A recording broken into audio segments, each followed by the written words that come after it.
Hey there, it's Aaron. In this video, I want to have a look at a relatively new feature in Photoshop Beta, which is Generative Expand.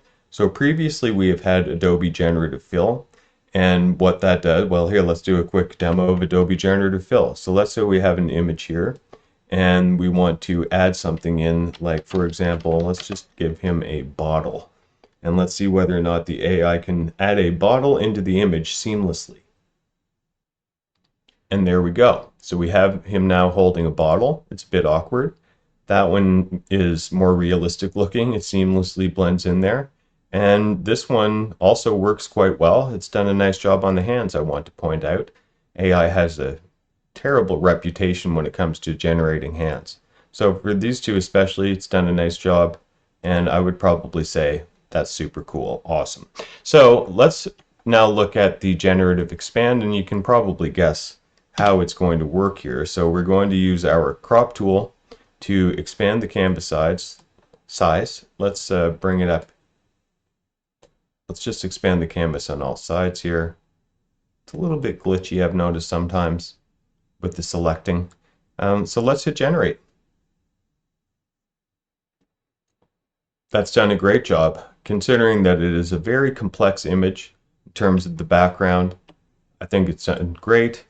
This one, let's compare. Number 1,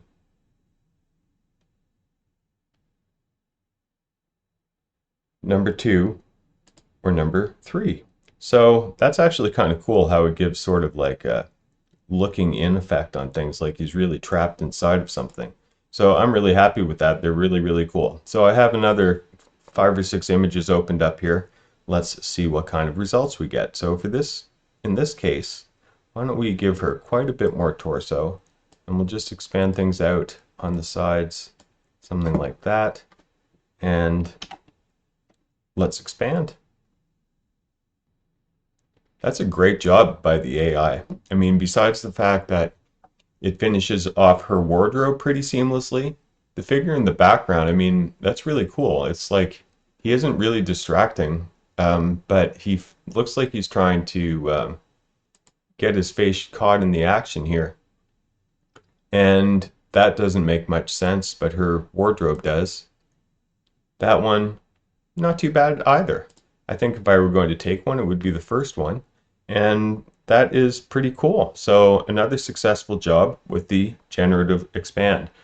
This is a very interesting image, and I think it would be cool to just add some width. Let's try to make it so that the iris is more or less the center of the deal here.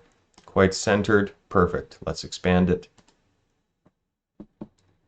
That is a really impressive result, considering how stylized everything is and the amount of detail and how it has continued with the same level of detail and the same style. And it's been creative with each different result as well. So any of these could have been the original image. I kind of like the second and third variations personally. Let's have another image. Here we have a cartoon. It looks almost like a cartoon sitcom set. So let's expand things out here and give it a chance to finish off the rest of the scene and that furniture. That is really well done. If you look at the details in the furniture, especially this armrest and this one, that's quite nicely done. The symmetry is a little bit off. The same with the line here in the ceiling. Let's see our other variations. That is, I think, more successful, but we're losing that little circle detail, kind of an important detail. And here, the wall's a little bit of a mess. So out of them, the first one is actually quite usable, and this could be cleaned up with some generative fill and some general work. Let's have a look at another image. So here we have something more similar to the eyeball, where it's very stylized and there's that 3D texturing is pretty intense. So I feel like this is a challenge for the AI. Let's see if it is up to the challenge. That is extremely impressive. It has continued the details of things. The composition makes sense. Let's look at other variations here. That one also looks great. Not quite as detailed down in the bottom here. Let's see this third one. that one also looks fantastic. So that is really, really incredible, honestly. I mean, if you look at where the original image was and then where the new section begins, it's completely seamless. You would never be able to tell. Like that is very, very intricate. Yeah, that is really impressive. What else have we got left here? One image left. Here we have a pattern. And what's, I think, challenging potentially about this image is that if you sort of look closely, let's look, let's look closely, um, you can see that there's like a seam, a black framing that goes around it. So I'm not going to give it any instructions regarding that. I'm just going to ask it to expand the canvas. So let's do this. Interesting. So it has done an interesting take on things. So it wanted to incorporate still some black framing. It's done like a vignetting action here, but it totally eliminated the black line at the bottom. Let's check this one.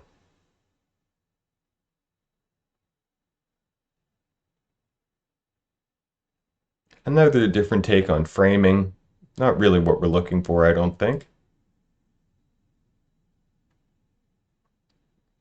And that one is perfect. So it's completely eliminated the frame. It's continued the style of the artwork. It is, that is really impressive. I mean, let's go in here and have a closer look at things. Like there used to be a black framing line around it. The continuation of the art style from top to bottom is just incredible. So that, my friends, is Adobe Generative Expand. I am thrilled to have this because it gives you the opportunity to bring even a relatively small image to life, and the potential for design opportunities and for photo manipulation are just absolutely incredible now with these AI tools. So I hope that you enjoyed this video. If you did, then like and subscribe to encourage me to make more of them. And with that, I will see you the next time.